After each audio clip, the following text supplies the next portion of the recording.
The vehemence with which people are fighting, I was wondering, did I miss something? I think in a very calibrated way, somebody sent the message to the minorities that your citizenship is under threat.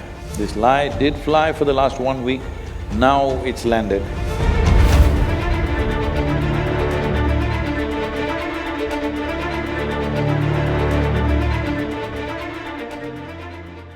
Namaskaram, Sadhguru. Sadhguru, there is a lot of turmoil in the nation regarding CAA and NRC. I am confused and many of us do not even know what to make out of it. Where did you come from? I am from Lucknow. Oh. And there is so much going on. Yeah, I know, Lucknow people are confused.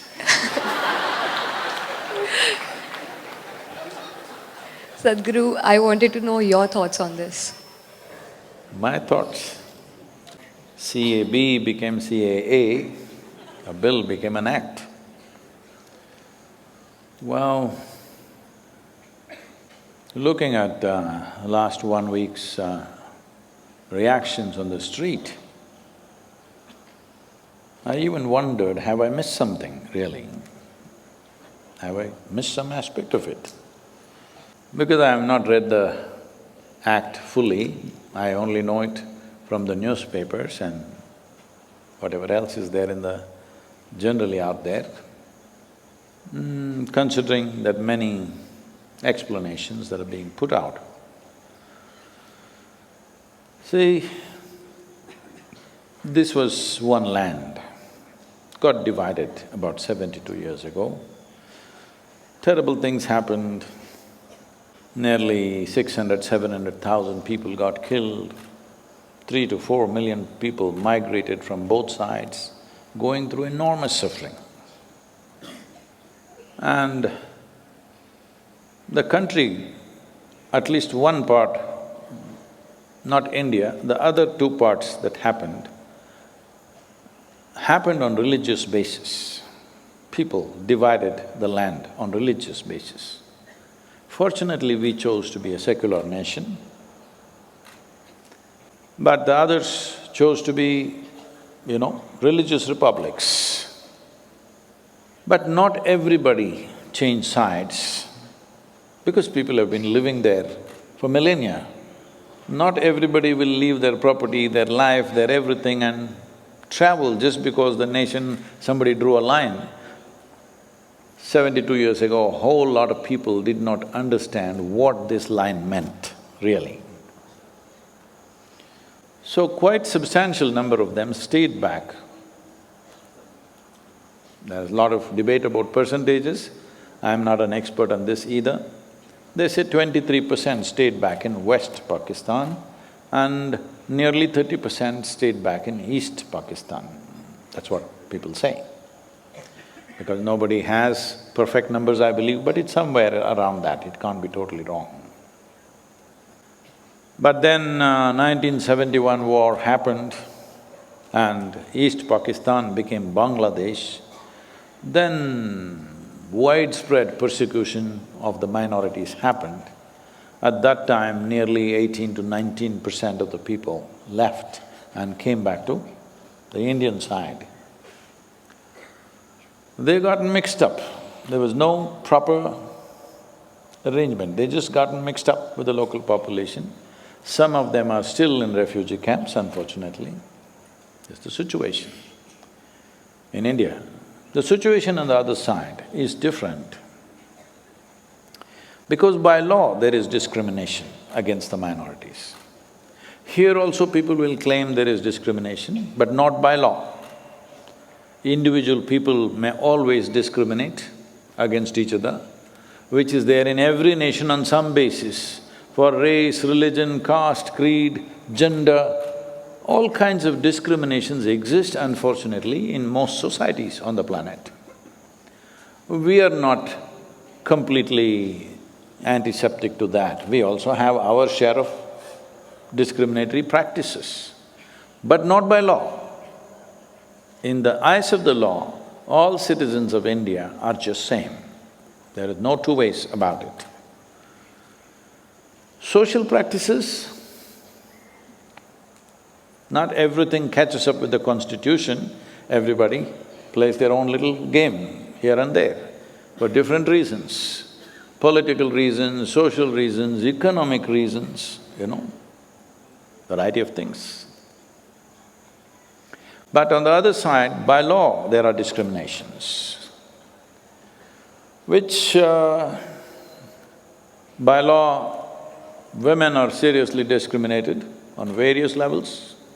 By law, almost all the minorities are discriminated. Just day before yesterday, a professor has been given a death sentence for blasphemy because he wrote something online which the religion does not like. Such things are not possible in this country, okay? Socially, there may be repercussions, that is there everywhere in the world, but not by law. I was in Baku, in Azerbaijan. 164 Pakistani Hindus were visiting Baku because Baku has a fire temple which is over 5,000 to 6,000 years old. With all Sanskrit inscriptions, Indian people have been traveling to this fire temple. It is called the Agni Kashi. So those who want to do sadhana on fire because of natural gas, naturally on the land, there are points where fire is burning or is been burning forever. So they built a nice temple around that, and this is a place where people go to do sadhana, largely to die, the last part of their life. They want to go there and spend. For thousands of years, they've been going there. So now, in India, we've completely forgotten about the Baku temple, the fire temple, but the Pakistani Hindus are still going there. So 164 of them came. Well, on that day I had to take 164 photographs with each one of them, and then families, and then friends and groups, and totally 200 pictures in one evening. Then one of them, a young man, maybe around 30, maybe 32, 33 years of age, came to me crying bitterly, and he said, he was married for 2.5 years. One day, 10, 12 people came, thrashed him, picked up his wife and went away. And that evening, they got her married to another man of another religion. And that evening, she's with him. 2.5 years, he was married to her, they're close together. Now forcefully they take her, and he cannot, police won't take complaint, he cannot go to court because Hindu marriage is not legal in Pakistan. Can you beat it? I was just surprised that there is such a law. I have not made a study of it, I must check this out, somebody must check this out properly. But I inquired and a few other people confirmed it is so. I'm not 100% on this, but this man's plight is real. That they pick up his wife, take her away, that evening they get her married to somebody else and she's supposed to live with him that evening. Because his marriage is not valid, because he's gone through a Hindu ritual. He has not gone through the rituals that the other religions are propagating. So his marriage is not valid. So people have been going through these kind of things, so a trickle of people, slowly when they get overly frustrated, they can't live there, they've been coming for last few decades. In my opinion, CAA is too little compassion coming too late.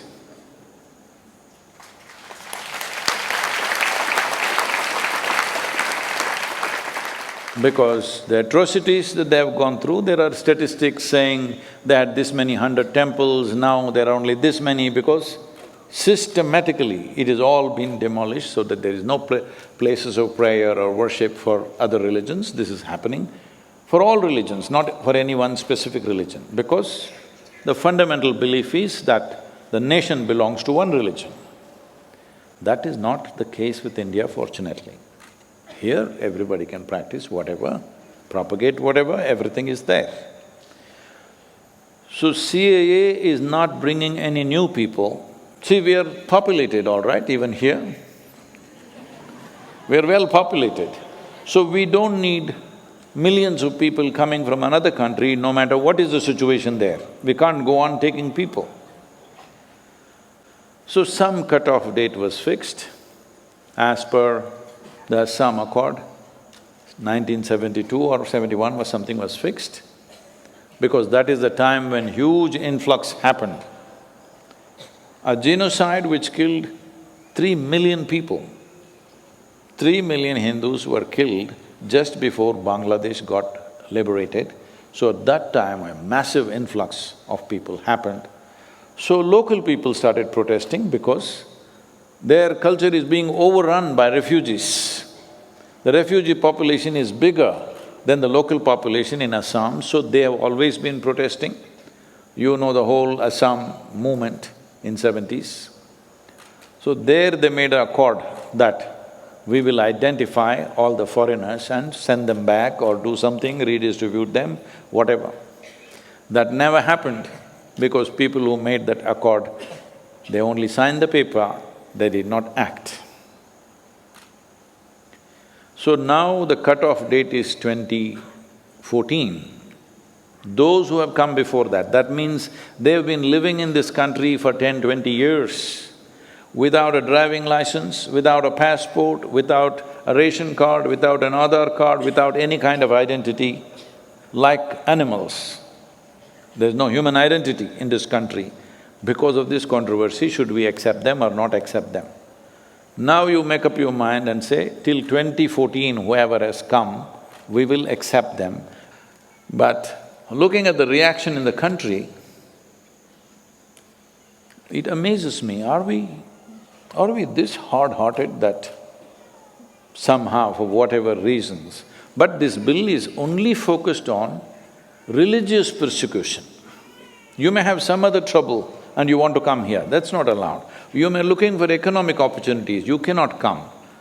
If you want to come, there is a separate channel for that. Anybody can apply for Indian citizenship and go through the normal process of law. Like in any other nation, even in India, you can apply for Indian citizenship, go through the normal process irrespective of your religion, you can come into India. This is a block acceptance of citizenship. This is for those people who have been living here. 2014 means they've been here for at least over 7 years. Most of them over 15, 20 years. Well, looking at the reaction on the street, the vehemence with which people are fighting, I was wondering, did I miss something? Am I not getting something here? But since in the last 24 hours I looked up a few things, this is all it is. And everybody knows that's all it is. Now slowly everybody is changing their stance and saying, no, we are reacting because of police atrocity. Nobody… See, one thing is, it looks like the government was caught napping because they didn't expect such a big reaction for such a simple issue. So they didn't put up enough police on the streets. So police got really thrashed badly in most places, brutally. So when a few thousand people corner 25 policemen and thrash them, naturally when the bigger force comes, they are going to do some things. I'm not trying to justify anything. This is the reality that we have seen in the last 8 days. And now everybody is changing their stance and saying, no, it's not that, we never said it's religious discrimination, it is just police should not enter the university.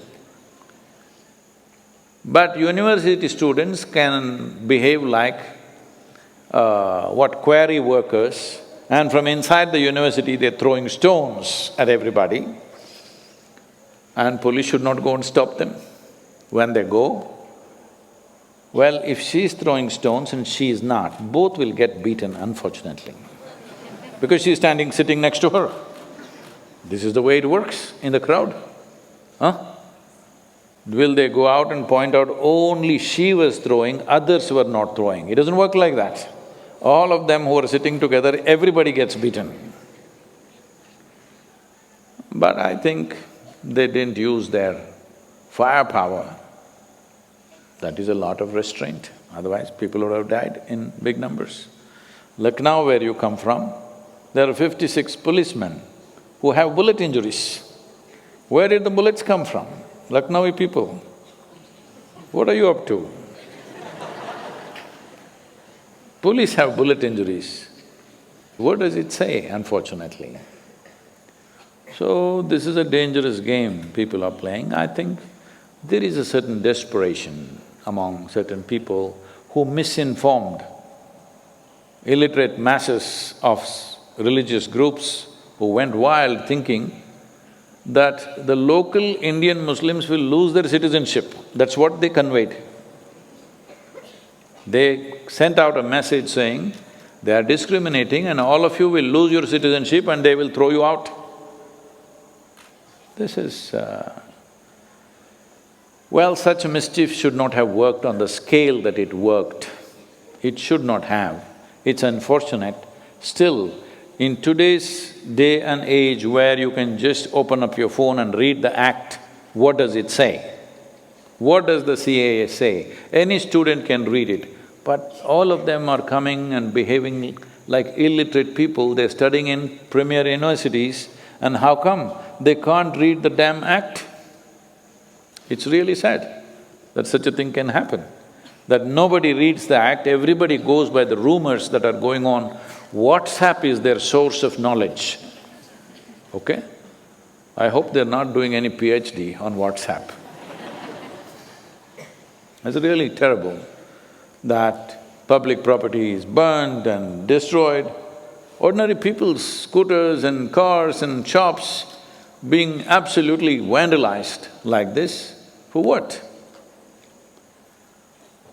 Because once the crowds go into a frenzy state, nobody knows why they're doing what they're doing, everybody's doing something.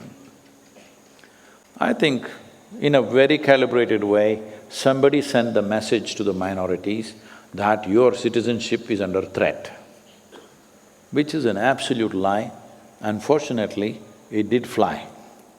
This lie did fly for the last 1 week, now it's landed, now people know it's not, so they're trying to find different reasons why we did what we did. It's very unfortunate. You also want NRC? You're determined to get me into trouble. See, there is an NRC in every nation. It may not be done in this format.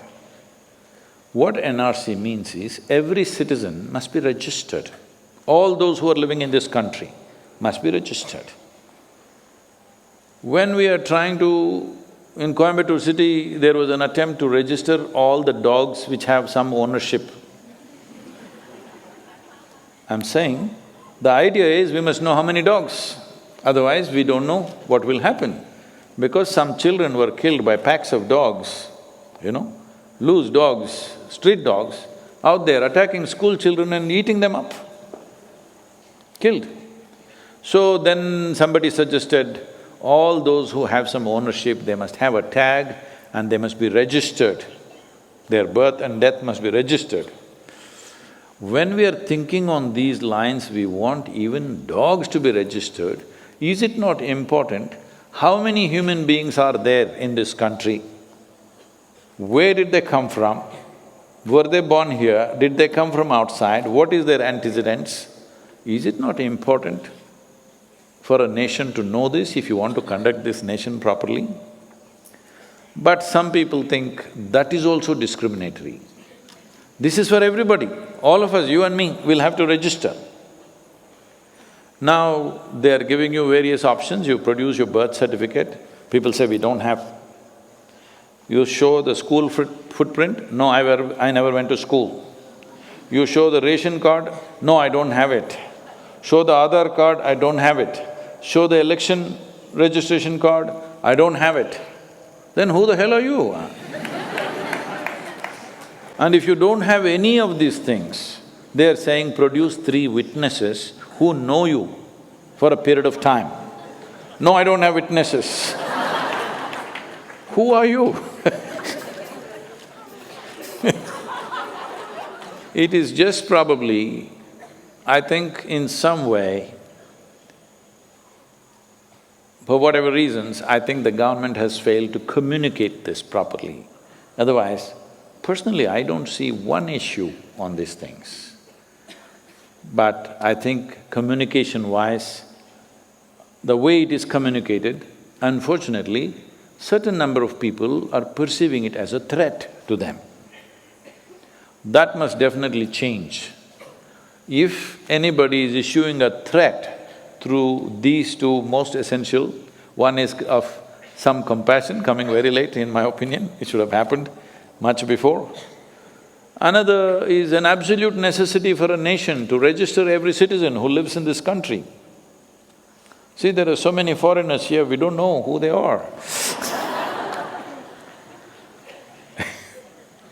Yes, we should know where they come from and why they have come, isn't it? In any nation, that's a fact. So, such a simple thing, I think, was lack of proper communication, and people took advantage of it and made sure it was miscommunicated, and illiterate youth in the universities went wild.